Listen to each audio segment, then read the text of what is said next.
All right, welcome everyone. Thank you all for joining us today. The following seminar is brought to you by iExplore Club. I am honored to be introducing our seminar presenters today, Connie and Roy, who will be telling us all about public speaking. This is the second installment in their public speaking series, so if you missed that, make sure to check it out on our YouTube channel. And without further ado, here's Roy. Hello guys, I'm Roy.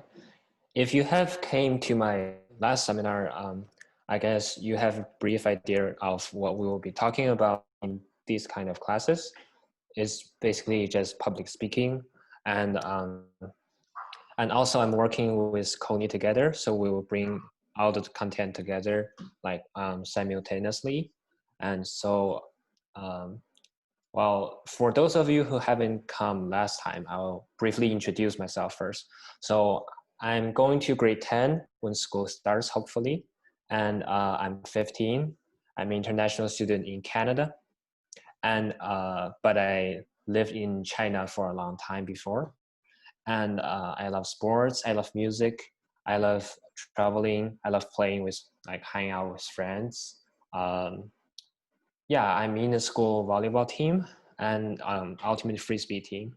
I'm also in both bands of my school. Like one is concert band, one's jazz band. Well, anyways, Connie, you might want to introduce yourself. Sure. Well, hi guys, I'm Connie, and yeah, so if you had been in my class, you should know me, or if you hadn't, it's okay. And I'm Connie, I'm from China, and last year I came to Canada. Well, I'm going to be a grade 9 student who studied in Elgin Park, which is wonderful school. And yeah, I have a lot of hobbies. For example, for instruments and for example, playing guitar, flutes, or like some sports, yeah. And yeah, just a really simple introduction, and I think that's really important.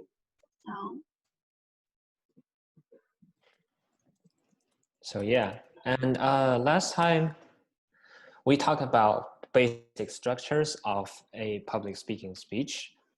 We also talk about why so many people less or more are afraid of public speaking because of like those general types of fears that people experience, like fearing to get laughed at, fearing to be pointed out their mistakes while they're giving the speech, or just fearing that they will do wrong, or just not liking a lot of people staring at you when you are doing your speech. Those are all like really general types of fears, and we've like also gave some solutions to all those fears. For instance, the most easiest and effective one is like taking a deep breath before you do your speech, and other ones include like meditation practice, and practicing showing it to your friends and families first, and all those sort of skills.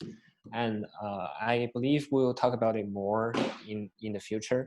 But today, what we're going to bring you is another aspect of public speaking, and it's going to be deeper than last time, because last time we were only like going through the surface of this topic.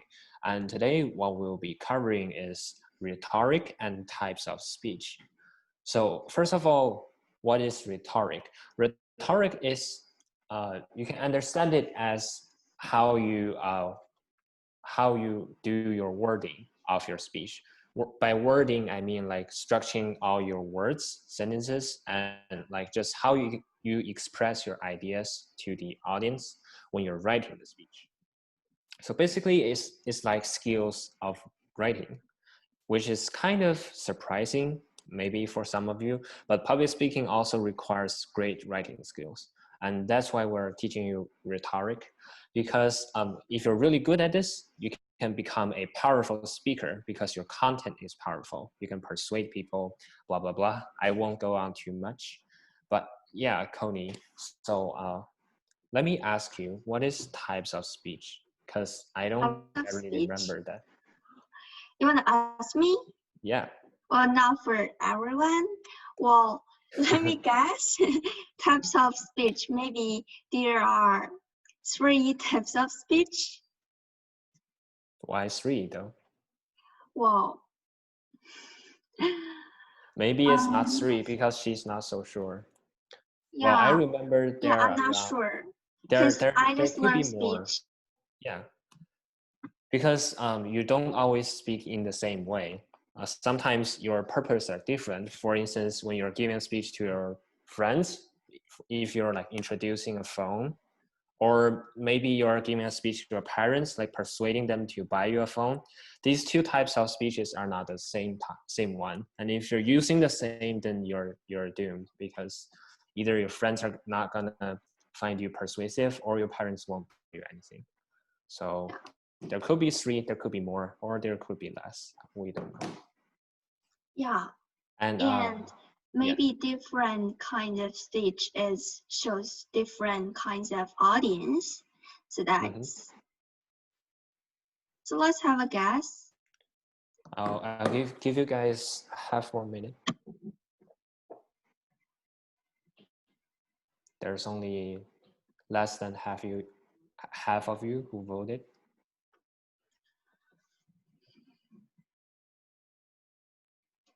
Wow.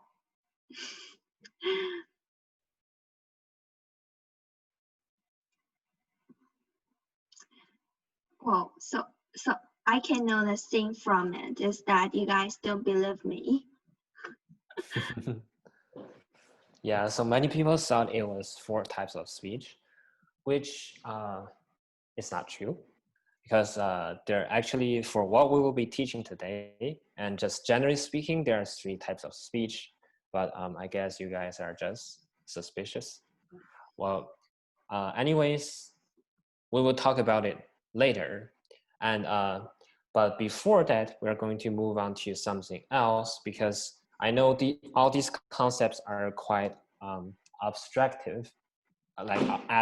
to you, because some of you might not even know what this like a public speaking speech looks like, because we haven't done one, and maybe you haven't seen anyone done one before. So for now, we will show you an excellent example made by like international competitor in a competition, I guess, public speaking competition. And just give me 1 second, I'll pull out the video. By the way, just to give credit, this following content is entirely created by Toastmasters International and the speaker called Darren. So 1 second. Yeah, if you are interested in this video and you can search it, well, you can learn his videos, like more videos.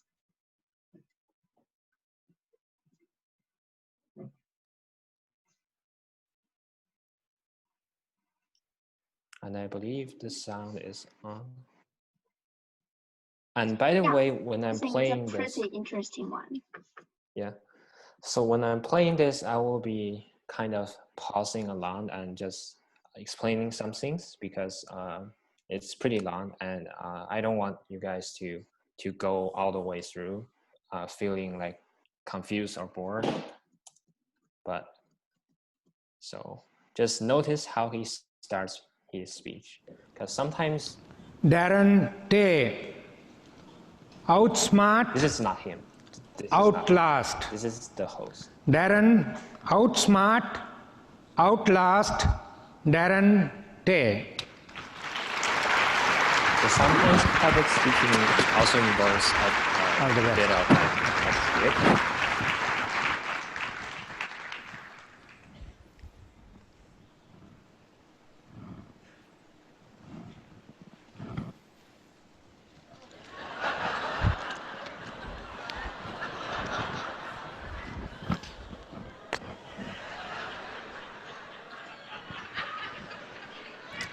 Hey loser, how do you like your new school uniform?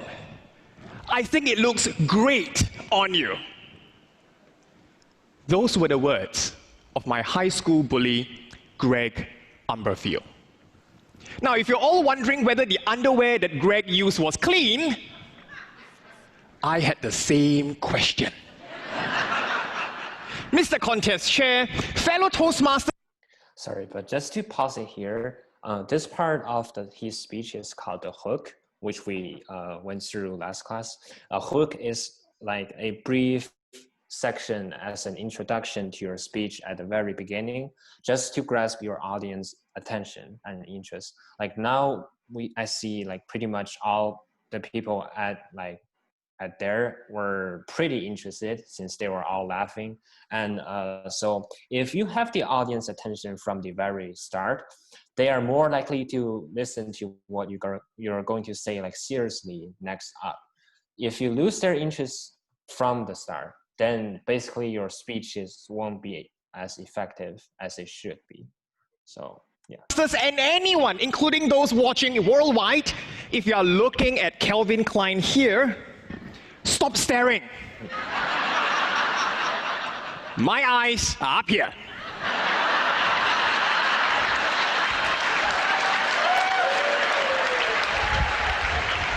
At age 14, when I go to school, my high school bully, Greg, would stop me in my tracks during recess and would tell me, I'm going to so get you outside, I'm going to knock you in your teeth, punch you in the gut, and laugh at your sorry behind. Well, he didn't quite use the word behind. I just cleaned it up because this is a Toastmasters program. And ever wondered why bullies always felt the need to tell you the exact sequence they're going to bully you? My friends, whenever I heard those words, my hand would tremble. Have you ever felt so fearful that you could not eat or sleep? At age 16, Greg was 6 feet tall and weighed 240 pounds of what I can only presume to be biological insulation. I tried everything I could. I tried buying a cake for Greg, hoping he would stop, only to have the cake on my face. I tried telling the teacher about it, only to have Greg torment me even more. I even tried taking up taekwondo and karate, but only to break my wrist while trying to hit a thin plank. My friends, just as I was about to give up, my aunt gave me words of wisdom. She said, the way to deal with bullies is not to hide or run. The way to deal with bullies is to outsmart and outlast. It was like a light bulb in my mind that went bing! I can do. You see here when he's going through his main body of his speech, because he's telling a story about himself. When he's telling a story, first of all, that story needs to be interesting and attractive. It needs to be deep enough, but also like easy enough for everyone to understand. But there needs to be something behind the story for it to make sense in your speech, because you're not just telling random stories to people. You need to prove that the story you're telling is related to what you are talking about, like what you want to say to your audience. What he is wanting to say is that you need to outsmart and outlast. And he brings this, like you can see from the bar on the bottom, pretty early in the speech. He's going to go through it several times in the speech just to overemphasize it, to make people realize how important it is in his entire speech, because that's his main message. You want to stress your main message as much as possible. Do that, and with whatever 14-year-old smart brain I had, I managed to outsmart and outlast Greg. I changed to a new school.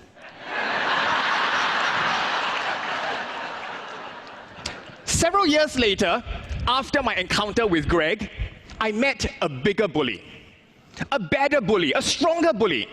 And this bully, no matter what I do, I could not get rid of it. This bully would echo negative words to me, telling me I'm a loser, telling me that I would never, ever succeed.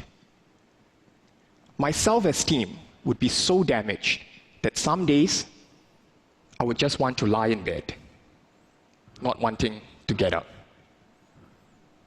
Have you felt that way before? This bully knew my schedule so well and would stalk me 24/7. And I could not run away from this bully because this bully resides here.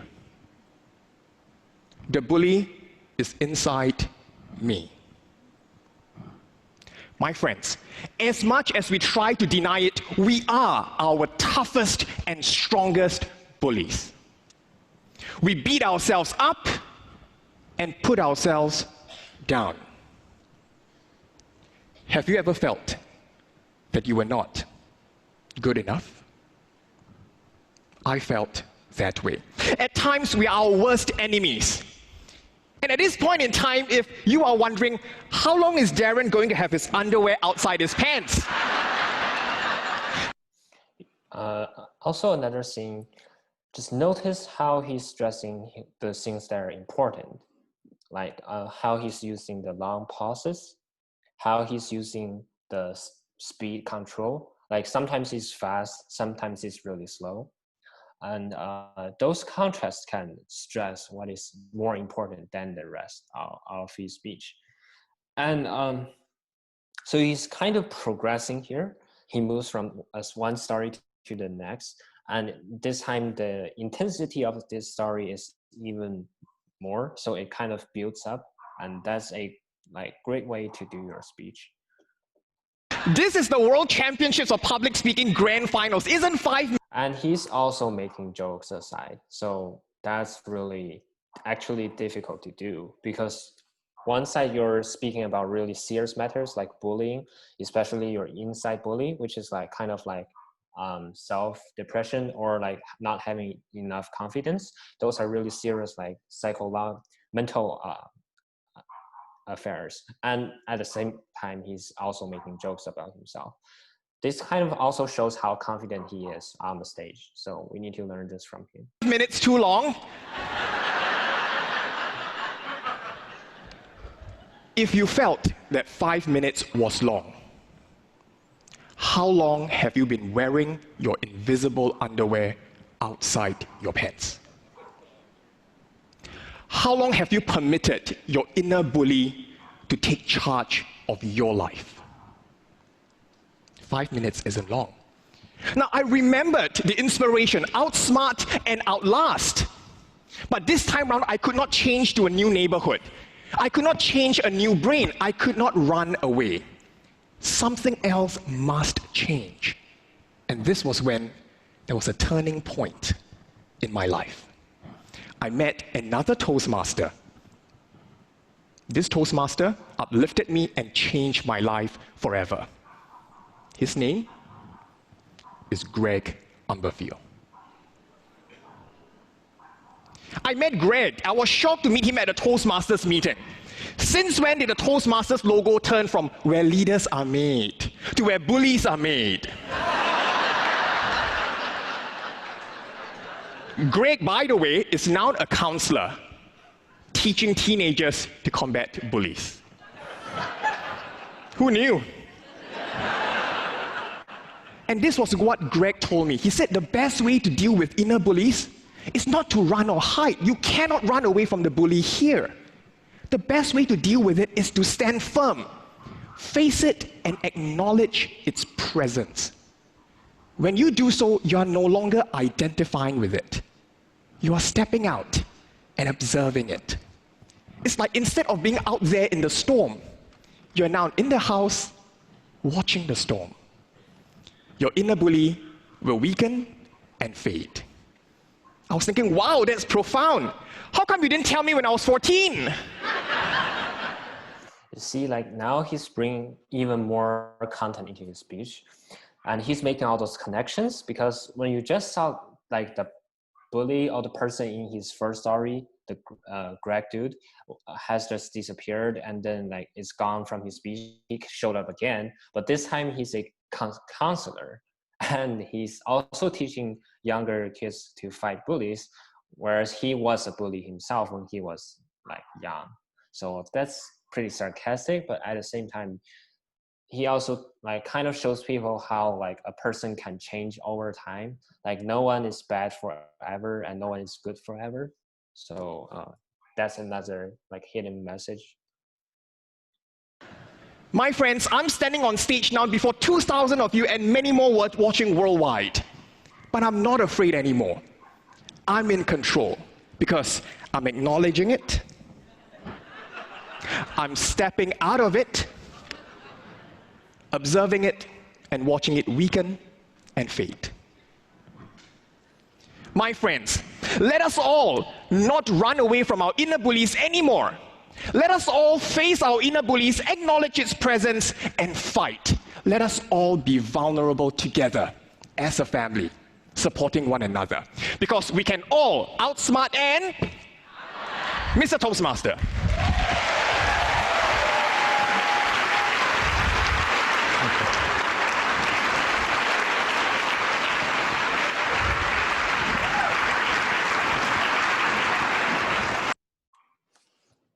So if you have any questions about this video or anything I said during the video, you can type it in the chat.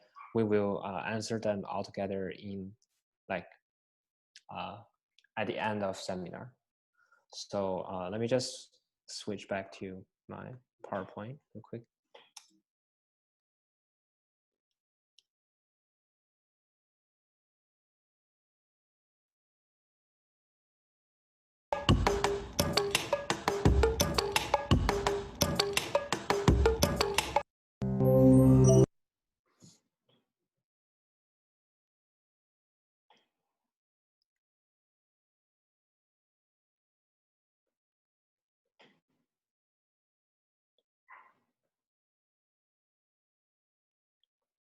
And so that was a really great example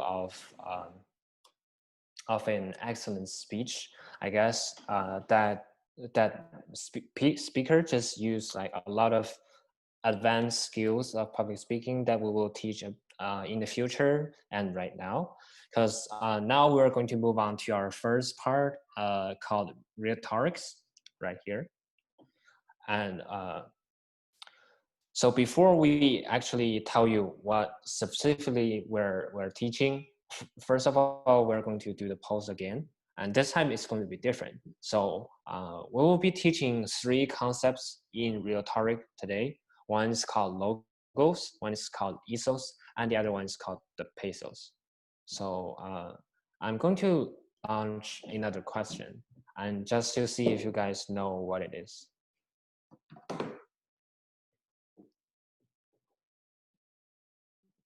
So these are skills you use during your speech to either persuade your audience or touch your audience to their deepest place in heart, or just persuade them by, wait, did I just say persuade?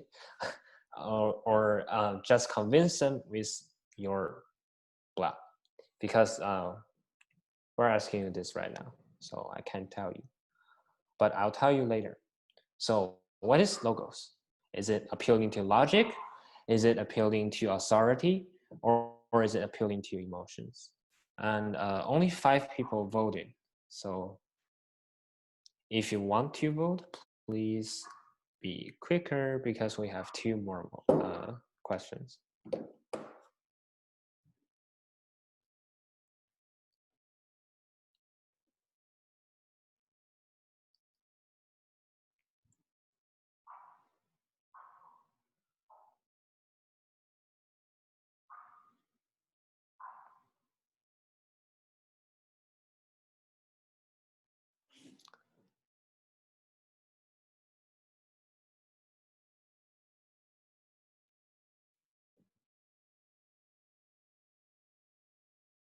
And just to give you guys another extra piece of information, these 3 words, logos, ethos, pathos, are all originated from Latin, the Latin language.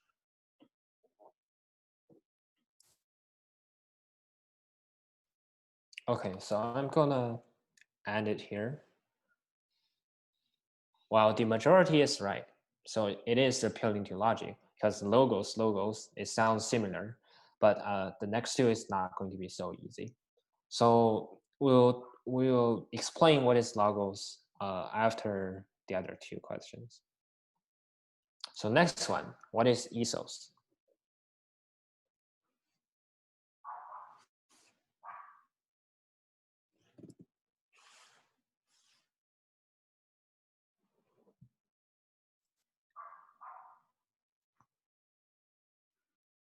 Actually, I believe like almost you guys don't know that, and just give it a try, because you haven't learned it, I think. Yeah, it's totally fine if you didn't get it right. Yeah. I didn't get them right when I first learned it. If you do it right and do all right, and then I mean you don't listen to us. Yeah, maybe some of you actually know what these are. Then good for you, because that's one of the most fundamental aspects of your content.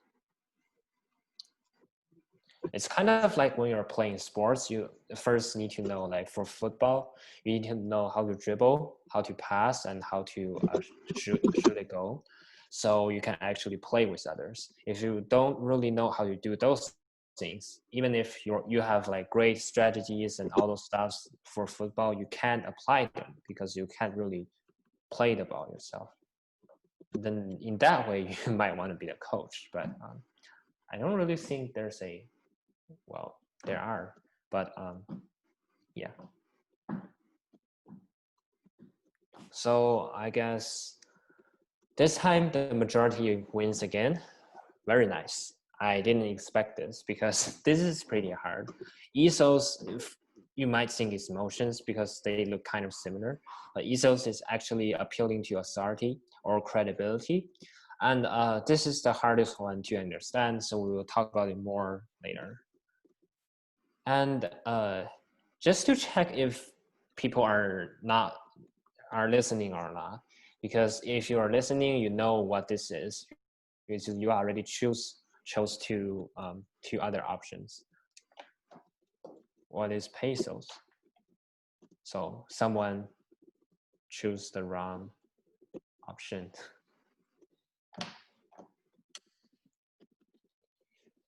When I first learned logos, ethos, pesos, I thought pesos is authority and ethos is emotions.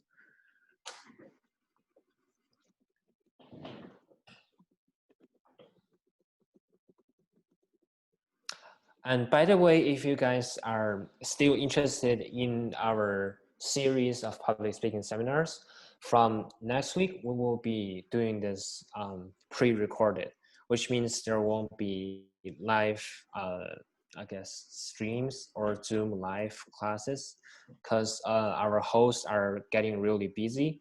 School's going to open, and we think it's the best to just like put them online pre-recorded, so you can watch them on our channels on YouTube or Bilibili. And I believe if you're interested, you should be subscribed to those channels. If you're not, please like, share, and subscribe. Okay, I don't know what I'm doing. So so for the third questions, yeah, obviously it's emotions. And still, there's someone who didn't choose it right. Anyways, we're going to go over each of these now. So first of all, Connie, you might want to share with us what is pesos, because that's the most recent one we just learned about. Sure. Well, actually, I'm on mute. Yeah. So actually, this class is different than last one, and because it's the second one, so it's more hard, you know, it's more difficult. So this time, I will give guys more examples, and hopefully it's interesting examples to learn it. I mean, well, hopefully you can learn it easily. So pesos.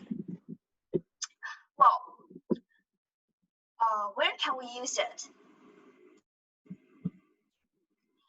Actually, the main part for us to use it is in 3 points, right?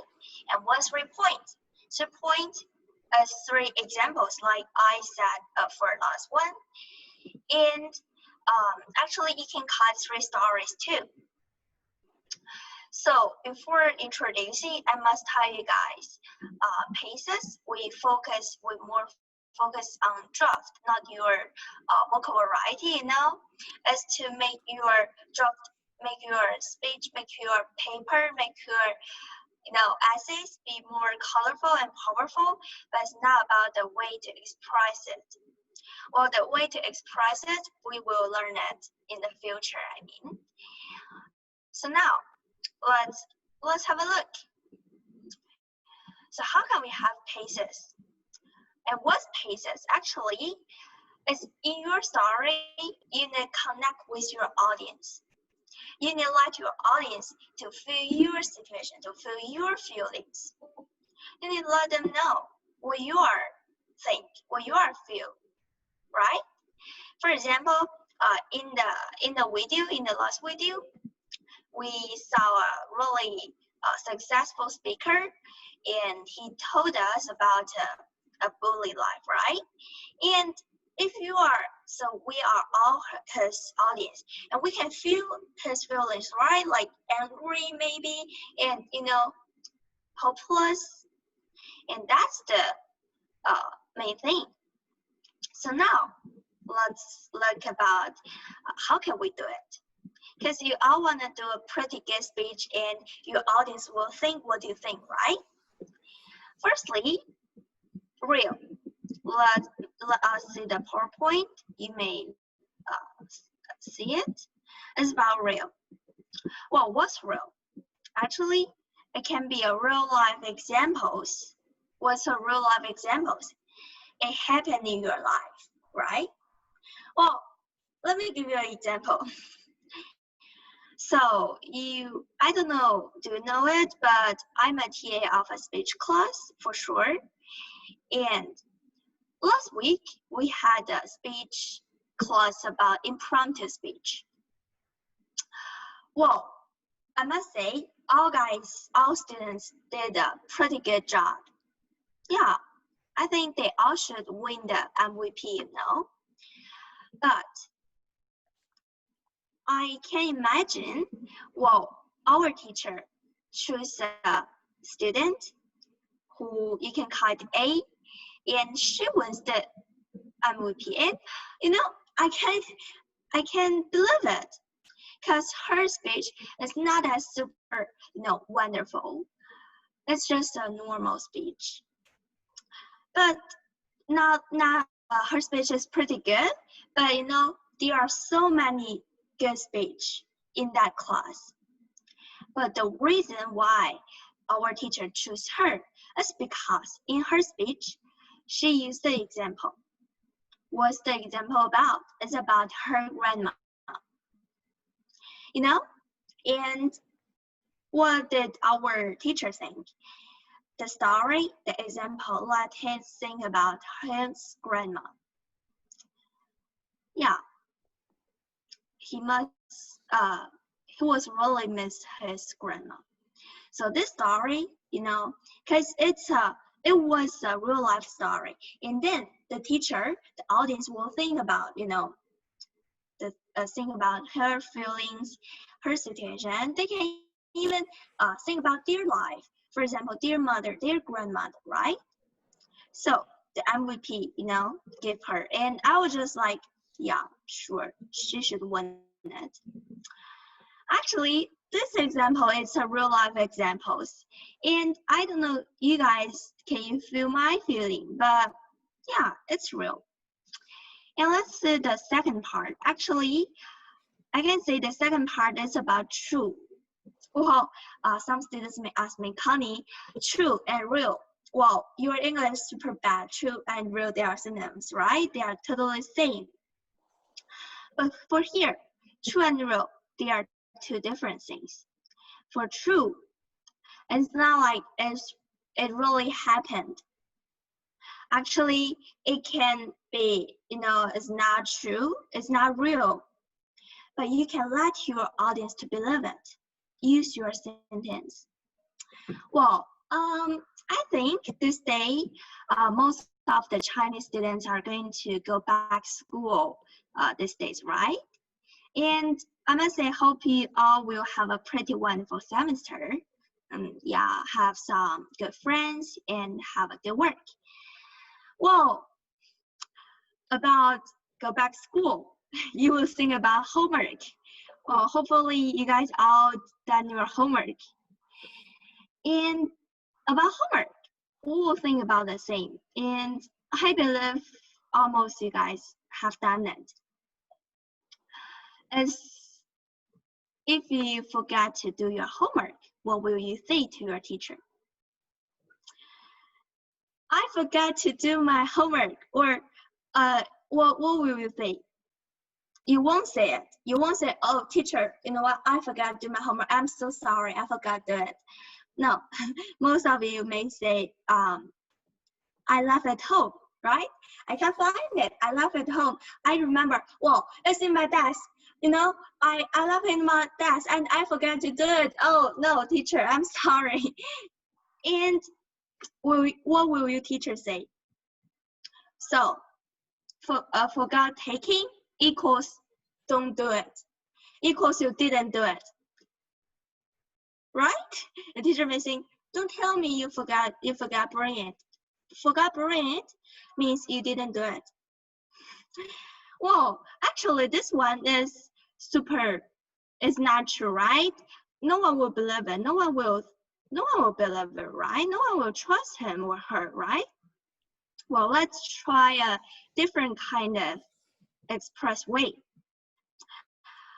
So now, I'm the student who forgot to do my homework. I just want to explain it to my teacher. And I just say, you know what, teacher? Yesterday, I was doing my homework. And suddenly, my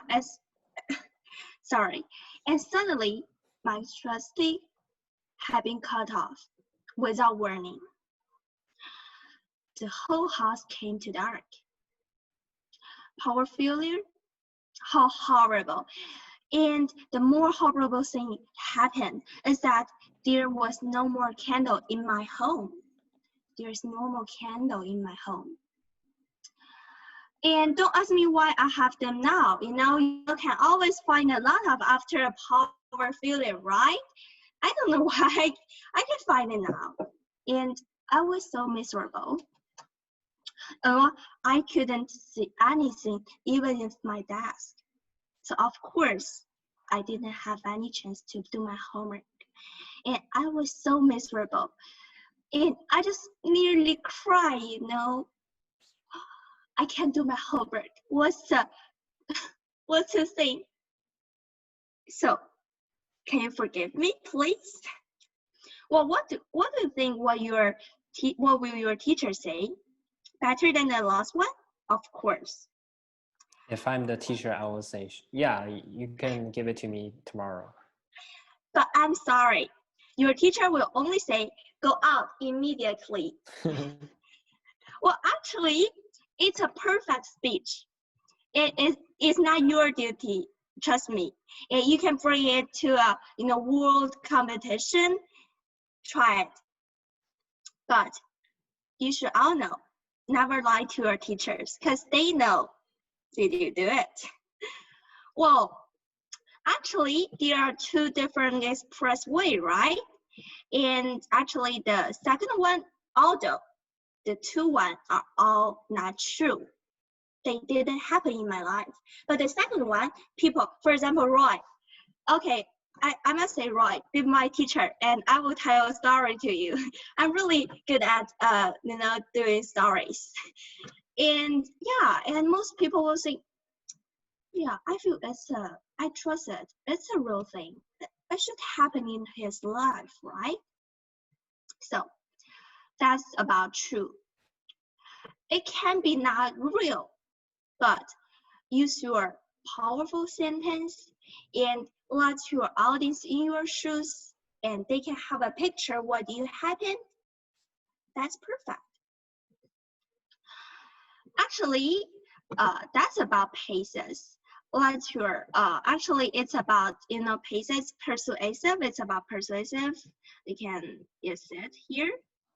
Well, actually, we will we will just talk about persuasive, immediately. So persuasive, we will just talk a moment later. And yeah, that's about Pathos. Pretty easy, but if you want to achieve it, that's a hard thing. But if you do it, the next time, the winner of the world speech competition, maybe you. So now don't tell me, Connie, I do it. I just through long time I do it. Faces, I have it. So can I have the winner? Yeah, I do it. No, because there are still two more things about logos and ethos, and they are pretty important too. So let's welcome Roy. Yeah, so thank you, Connie, for sharing with us all about what is Pathos. I believe even have more understanding of Pathos right now because I really like that example of the homework thing when you're like trying to make up a story to persuade your teacher, and I found it really funny. So whereas the other two aspects of this rhetoric thing is less emotional because logos is appeals to logics, ethos is appeals to authority. And first of all, logos. So logos needs you to use a lot of numbers, facts, common knowledge, statistics, or just simply logical analysis or mechanism to persuade people logically, to use your rational persuasion skills. And by this, we mean that, for instance, if you are trying to persuade someone to not go out of a spacecraft without an astronaut suit, you would say, like, the degree outside of this space shuttle is negative blah blah blah degrees, and human body can only experience how many negative degrees. So if you go out now without the suit, you will die immediately or within several minutes. And this is appeals to logos because it uses common knowledge and also numbers.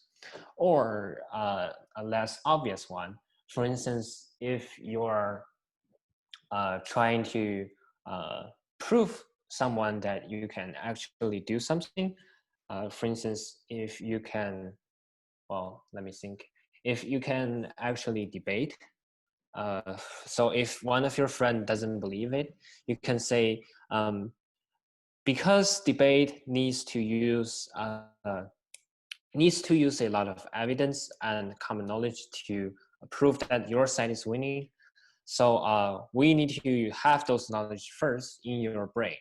And also because of, I know a lot about debate topics, for instance, medical knowledge, political knowledge, or economics knowledge. That's why I'm good at debate. And I can debate with all my knowledge and wisdom without even having to research online. And so that's why I can debate instead of just giving public speeches where they are all pre-prepared. Because, like, sometimes in debate, you need to come up with impromptu speeches, or those are called refutations. But I think I've gone a little too far. Anyways, another more easy example can be, which is what Socrates, I believe, came up, or another great philosopher. So he told a story that in Scotland, one day, two guys are walking after dinner, and one guy saw a herd of sheep or lamb, and suddenly, because they're all white, it's pretty normal. Suddenly he saw a black one among all the white ones, and then he said, "Look, there's a white sheep," and isn't it amazing? And then the other guy says, "No, it's not a black sheep. It's a black sheep at this point of time." And then the first guy is kind of confused because he says, "What do you mean it's black? I see that it's black." And the other guy says, "You can only know it is black for now, because what you're seeing is only what is happening right now. You cannot see through the past, nor can you see it through the future. How do you know that it is black in the past? Maybe it got tanned or painted by others. You don't know. And this is also appeal to logos because he's analyzing the possibilities of the color of the land. This is not Pathos, this is not Ethos, this is logos. And that's why he persuaded the first guy. One last example is that very simple. All humans will die. I am a human, therefore I will die. And this is like a three statement logical, I guess, deduction made by Aristotle or Socrates or Plato, one of them, I can't really remember, but they came up with this very simple analysis that everyone is mortal on earth and that I am one of them, so therefore I am mortal, which means I will die someday. To end some beliefs saying that, well, you won't actually die if you actually do something blah blah blah, then you will become immortal and you will like fly up to the sky and stuff. So they use their own ways, including logos, to persuade their believers. And this is logos, and you can see right here, it has a brain here, also says logic. And Pathos was mainly about your heart, your emotions. And now moving on to Ethos, which is kind of harder to understand, is credibility. So what we have here is appeals to authority and using your or others' credibility. This is basically trying to use authoritative figures to persuade people, like using their own credibility itself instead of like appealing to mechanisms or appealing to emotions. You use experts in certain areas, or you use celebrities, which sometimes can be like not really wise, but sometimes it works. Or you can use witnesses of like maybe a crime case, or you can use yourself, because sometimes when you're doing your speech, you're talking about things that you've actually experienced, whereas some others haven't. So you can talk, for instance, if you're talking about an experience in the Amazon forest where you met a jungle tiger, for instance, you can talk about how, like what steps you should take to avoid being eaten by the tiger. And you're using Ethos right now because you can say, well, I've been to the Amazon forest. I've actually seen a jungle tiger. I was almost being eaten by it, but I managed to escape. How? Now I will teach you. So this is Ethos because you actually can prove that it is true. Or in another case, if you're talking about health issues, you can say eating less doesn't mean that you can get thinner. Like eating less is not the best way to lose weight. And in this topic, you can use experts to prove your statement. You can use experts in this specific area about weight losing, or just like nutritionists to prove your statement, because there's been a lot of research done on this topic. You can just randomly select one and then says, this expert has used like maybe a dozen or several dozen years to study on this field. So we should believe him or her and believe what he or she says. This is basically Ethos. And there's a lot more ways to use Ethos, but alongside with logos, Pathos, these are the three major branches of rhetoric in the public speaking speech. And if you have further more questions, please feel free to ask us, or else it will be too late. Because in the future, you can only ask us in the comment sections of our videos. And this is your last chance to ask us live. So grasp the chance. And without further ado, I guess we'll move on to the last part, which is different types of speech. And as you guys have tried to answer, there are three types of speech. What are they? So, Connie, do you mind introducing? Wait, no, actually, just before Connie starts, I'm going to say that these pictures around the names are actually meaningful. They're not just funny memes. I'm going to talk about them later. And the 3 types of speeches are informative speech, demonstrative speech, and persuasive speech. And just for the sake of sequence, I guess I'll go first, and then I'll ask Connie to tell us about the persuasive speech, because that's the most difficult one or complicated one. So first of all, informative speech. It's basically like a information source sort of thing. When you're doing the speech, you're giving information. You're not trying to persuading anyone. You're not saying you should buy this, or you should do that, or you shouldn't do that. You're just saying, here is blah, blah, blah, here is blah, blah, blah, blah, blah, here's what happened, here's why it happened, here is how it happened. And or maybe you can talk about a specific matter, what it is, why it came to life, I don't know, and also like specific things. Informative speech is giving information. You can also tell a story. It doesn't matter, but you're not trying to persuade. Also, you're not trying to demonstrate things yourself, because you're only giving information. And so just passing on ideas. For instance, one informative speech you can do is explain photosynthesis. So I believe all of you have an idea about photosynthesis. It's like one of the most basic life process in plants. So they eat energy from the sun and from other sources, then they digest it and turn it into oxygen. And yeah, and so you can talk about how in details how this process works and how it affects the plants, and also why it is working in plants and not in like normal animals like us humans. So that's informative speech. And the next type, which is pretty much more complicated than the informative speech, is the demonstrative speech. The reason I say this is that it kind of includes what the informative speech does.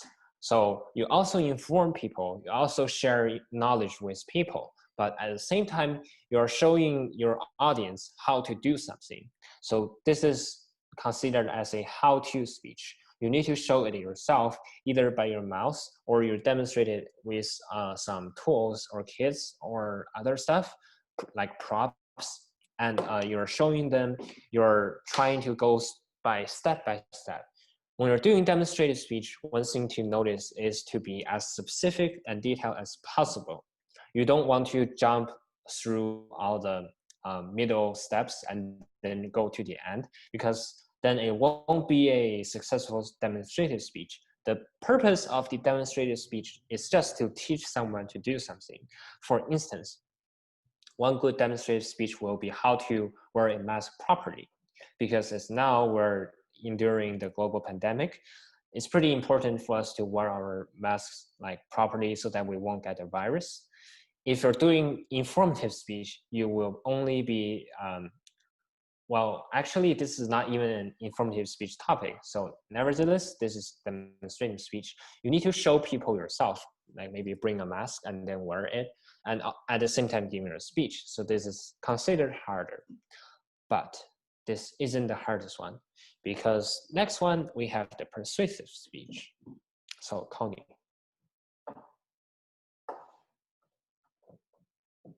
You're muted, Connie. Oh, I'm sorry. Yeah. Well, can I have demonstrative speech before the persuasive one? Sure. Okay. Well, I wanna introduce you guys demonstrative speech before persuasive one.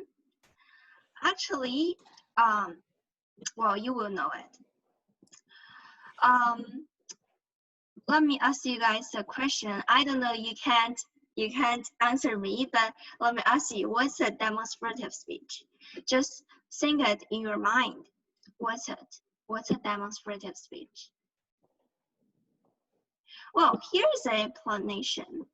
So demonstrative speech teach an audience to do a specific thing.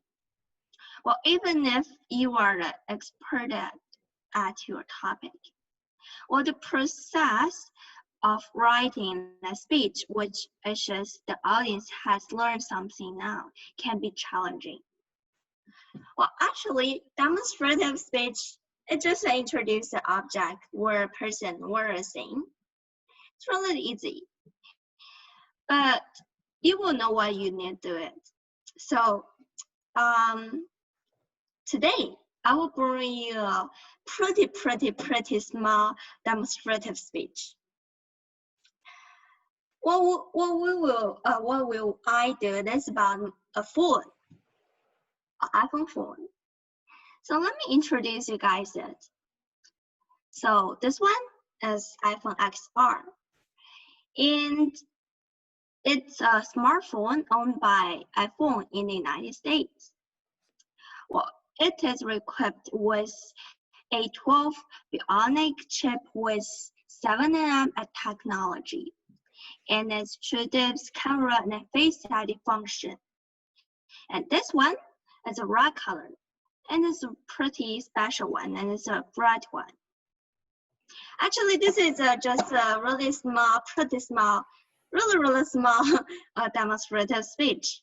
And I don't think just through this minute, and you guys will learn all of it, because it's too small, because it's too short.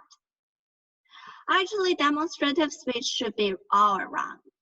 You need to introduce about maybe the size, maybe the weight, a lot of things that your audience want to know. So, demonstrative speech actually is pretty easy. But if you want to do it pretty well, it's so hard. Everything is like this one. And yeah, so how can it be easy? Well, maybe you just introduce us about the color. And that's pretty easy, right? But if you want to introduce us about maybe an airplane, and that should be not that, you know. Well, this one, actually, I don't have too much sentence about this one. Well, because I don't think it's super easy. I think the most important one should be persuasive. Well, so now, let us look at about persuasive speech. Before teaching, is there any questions? Or Roy, what thing do you wanna add? Maybe. Yeah. So demonstrative speech, as what you said, is demonstrating something like some skill or some process of like a topic to people, and your focus should be on demonstrating or like showing how to do it instead of just mainly informing, right? Well, actually, this is just a pretty small one, pretty short one, and Yeah. I didn't print pretty well, you know. Well, so if you have any question, you can just type in the chat, and now let's just go into persuasive speech. And this one, pretty important, and you should all do it. You should all know it. You should all have a pretty good job with it. Persuasive, well, y'all should know it. And this for this one, I won't introduce it at the beginning. I will give an example at the beginning. So in demonstrative speech, I have a small introduction about this iPhone XR. And now I'm a kid, and I want to buy it. I want to persuade my mom, because I don't have money, right? And I want my mom to buy it to me. So now, a super easy persuasive speech just exists. 20. So, what can I say? Maybe this one is well, actually, it's not only just recommended to my mom. Well, maybe you can just recommend your audience, or maybe you are just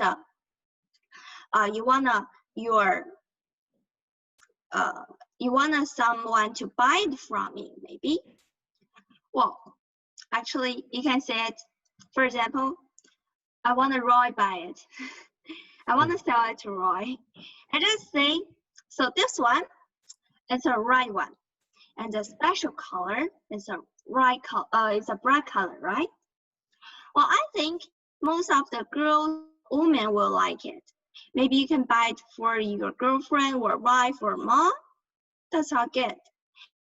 And the most important thing is this one is pretty cheap. It's only $540. So what are you waiting? Buy now. Super cheap, right? And maybe just a really small introduction, sorry. Maybe just a super small conversation. And yeah, actually, this one, because I have already owned it, so I don't know how to try to recommend you guys, right? But I heard a story, and it's a real life story. It's that my friend want to buy a Mac, and she just persuaded her mom to buy it. And what did she say? How can she persuade her mom? Her mom. Well, she told her mom, if I buy a Mac, well, I can do a better job, and actually, I can study well, right? And yeah, that's just a pretty small one about persuasive speech. And actually, I want to give you a more example here. Well,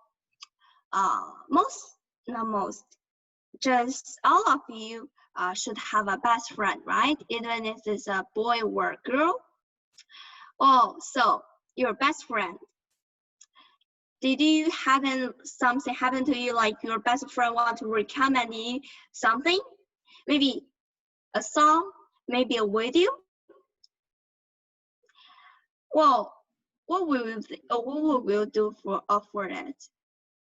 For example, my friend wants to recommend me to see a video, and she just showed me, oh, Connie, hey, come here. I want to show you a video, and it's about dance, pretty good, and I love it. You must see it, and yeah, I think you will love it. And before saying, I want to say, I have danced for many years, but I don't like dance. So I just received a recommend, and she just recommend you to let me to sit, have a look. Well, what's my feelings? Okay, let's have a look, and I will say, well, maybe a 3-minute dance video, and well, I don't know, 1 year or 2 years or a decade, I don't know, because I don't like it. So what's the important thing?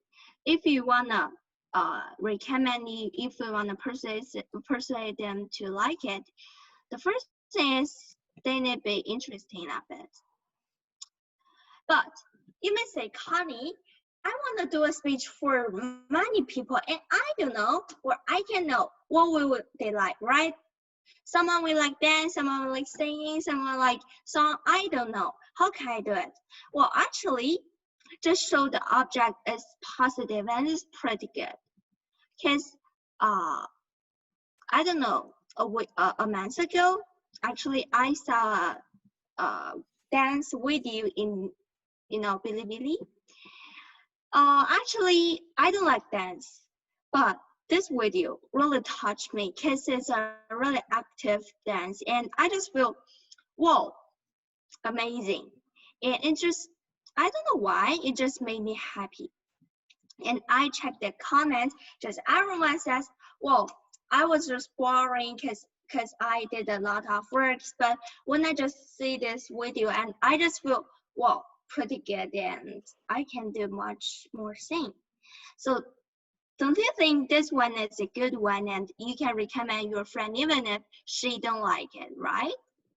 So persuasive speech is pretty important, and you will all learn it, you will all do it.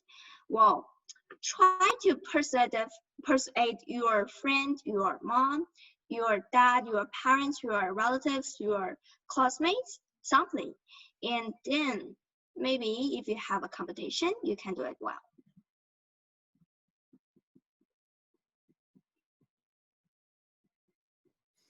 Yeah, thank you, Connie, for all these examples.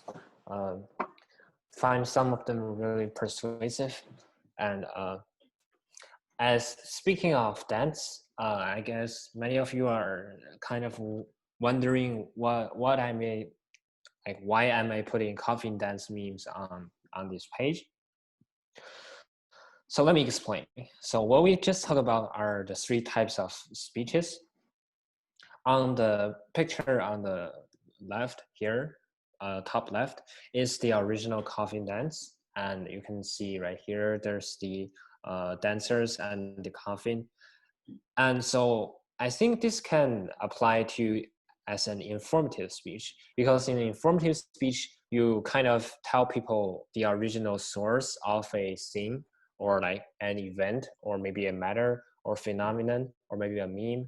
You tell what's it originally about and you introduce it. So that's why I put the original picture here. But as for demonstrative speech, since now you need to show people how to do it, you want to demonstrate your own coffin dance. And that's why showing pictures like that doesn't work anymore. And that is also why we're using Minecraft, because in Minecraft you can create and you can show something to others. In this case, demonstrate. So you're demonstrating your own version of coffin dance right here on the right in Minecraft. And that is a demonstrative speech because you're showing how to do this. And then moving on to the third one, which is persuasive speech. You're persuading people, why should we know this? Or why should we acknowledge coffin dance? Because many people think that it's just a funny meme and doesn't mean much. But actually, these dancers are they are deeply worried by the global pandemic, and they're using their current influence to tell people that you need to wear masks, you need to keep your hands sanitized, you need to stay at home as much as possible. You can see here they're wearing white Medicare worker clothing, and also all of them are wearing masks. So they're trying to influence people. They're trying to persuade people that through this dance, we're going to warn you. If you don't apply all the rules of sanitizing and also wearing masks, someday you might get coronavirus and you're going to be carried away by us. And they're using their own humor to persuade people. And that is a good thing. So that's why I put them here. I hope this kind of help you understand these different types of speech. But anyways, I don't really see any questions today in the comment section. I guess maybe we have improved our teaching skills and we have taught pretty clear. And again, thank you, Cassie, for hosting us. Thank you, Connie, for working with me together. And I guess, yeah, my pleasure too. So I guess that's it for today. We don't really have time to play this game, maybe next class.